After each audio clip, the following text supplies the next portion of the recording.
রণক্ষেত্র হয়ে উঠল কৃষ্ণনগরের পৌরসভা চত্বর। অবসরপ্রাপ্ত কর্মীদের নিয়ে আন্দোলন, মারধরে আহত হয়েছেন 3 জন। বকেয়া দাবি আদায়ের জন্য এদিন কৃষ্ণনগর পৌরসভায় অবসরপ্রাপ্ত কর্মীদের ডেপুটেশন কর্মসূচি ছিল।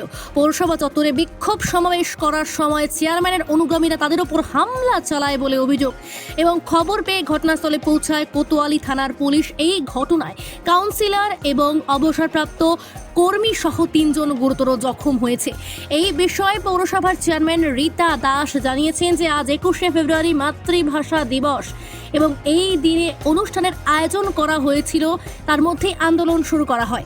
চেয়ারম্যানের অভিযোগ, দলীয় কাউন্সিলরদের মদতেই এই ঘটনাটি ঘটেছে, অর্থাৎ গোষ্ঠীদ্বন্দ্বের অভিযোগ সামনে আসছে।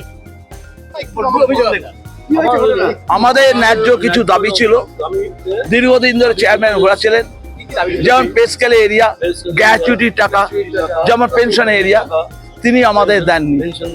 আমাদের দীর্ঘদিন ঘোরায় 2 বছর যাবত আমরা আজকে ডেপুটেশন দিতে গিয়েছিলাম। পুরো পরিকল্পিত একটা মাইক এনে রেখেছিল, ওনার ডেলিভারিজের পোশাক গুন্ডা, তারা আমাদের আক্রমণ করে, আমাদের মারে, আমাদের আন্দোলন বানচাল করার চেষ্টা করে। আমরা মনে করি, আমি ব্যক্তিগতভাবে মনে করি চেয়ারম্যান অসম্ভব অসৎ, দুর্নীতিগ্রস্ত। 38 বছর ধরে আমি এখানে ট্রেড ইউনিয়ন করেছি, কর্মচারী ইউনিয়ন করেছি। 38 বছর ধরে আমার অভিজ্ঞতা বৃদ্ধিতে বলছি, এই চেয়ারম্যান অসৎ। চেয়ারম্যানের স্বামী মারা গেছে বহুদিন আগে, কোনোদিন ফাংশন করতে দেখিনি। এইবার পৌরসভা যেই চেয়ারম্যান টাকা নয় করে, উনি গিয়ে শক্তিনগর মাঠে বিভিন্ন আর্টিস্টদের ফাংশন করছে। আমরা এই কথা দিদিকে জানাবো, আমাদের মুখ্যমন্ত্রীকে জানাবো। মুখ্যমন্ত্রী যদি বলেন তোমাদের দাবি অন্যায্য, আমরা আন্দোলন প্রত্যাহার করবো। আর যদি শুনে আমাদের আন্দোলন সমর্থন আছে, আমরা ইনাকে চেয়ারম্যান চেয়ার থেকে সরাবো, এটাই আমাদের একমাত্র দাবি। সমর চক্রবর্তী, সভাপতি, তৃণমূল কর্মচারী পরিষদ। ওই যে বললাম আপনাকে, আক্রমণ করে মুকুল সাহেব আক্রমণ করে, আমার উপর আক্রমণ করে, সিদ্ধেশ্বর ভট্ট আক্রমণ করে। পাল্টা আমরা বাচ্চার তাগিদে হয়তো আক্রমণ করেছি, মিথ্যে তো বলবো না। যাই হোক, আমাদের বহু বৃদ্ধ মানুষ আজ অসুস্থ, আক্রান্ত, ভাঙচুর, মার খেয়েছে, এর বিরুদ্ধে প্রতিবাদ। আমাদের মুকুল সাহা, সিদ্ধেশ্বর ভট্টাচার্য, সমর চক্রবর্তী, হ্যাঁ, চোখ চলে গেছে তো, এই দেখুন চোখ। হ্যাঁ, সমর চক্রবর্তী সভাপতি, রীতা দাস গোষ্ঠী বলতে দিদা, এই তৃণমূলের রীতা দাস গোষ্ঠী। হ্যাঁ, যিনি ক্ষমতার জোরে, ভোটাভুটিতে নয়, ক্ষমতার জোরে বাহুবল দিয়ে টিকে আছেন এখানে। আমাদের দুর্ভাগ্য, কৃষ্ণনগর শহরের মানুষ এরকম একটা অপদার্থ, অযোগ্য, চোরটা চেয়ারম্যান পেয়েছে। চেয়ারম্যানের পোশাক গুন্ডা সব আছে, এসে মেরেছে,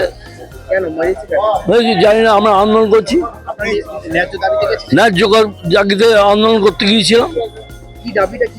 দাবি তো সবই আছে, আপনাদের পেনশন, গ্র্যাচুইটি, মেনশন, হ্যাঁ, তারপরে আমাদের অনেক, ওই আমরা বলতেই আমরা এখানে নোটিশ দিয়েছি। আবার অ্যাকাউন্টেন্ট থেকে ওনারা বলেছিল যে হিসাব করতে, আমাদেরকে দেবে, হিসাব দিচ্ছে না, আমরা যাচ্ছি না। তার জন্য আজকে আন্দোলন করতে এসেছি। আমরা আন্দোলন করতে এসে ওনার আগেই রেজি ছিল গণ্ডগোল করার জন্য, ওইখানে মাইক বাজিয়ে দিল, ওইখানে মাইক বাজিয়ে দিয়ে আমাদের ওই গন্ডগোল করলো, দিয়ে মারলো ওরা একদম। আরে চেয়ারম্যান লোক, এ তো চেয়ারম্যানের লোক। আমরা মানে চেয়ারম্যান ও জানেই না তো, চেয়ারম্যান কবে, ও তো দল ছেড়েছে, যে দল পাল্টে করেছে। হ্যাঁ, আমরা 96 সাল থেকে তৃণমূল করি। 96 সালে আমার এটাই লজ্জা লাগছে, বুঝতে পেরেছেন? লজ্জা লাগছে আমাদের। আমার নাম মুকুল সাহা।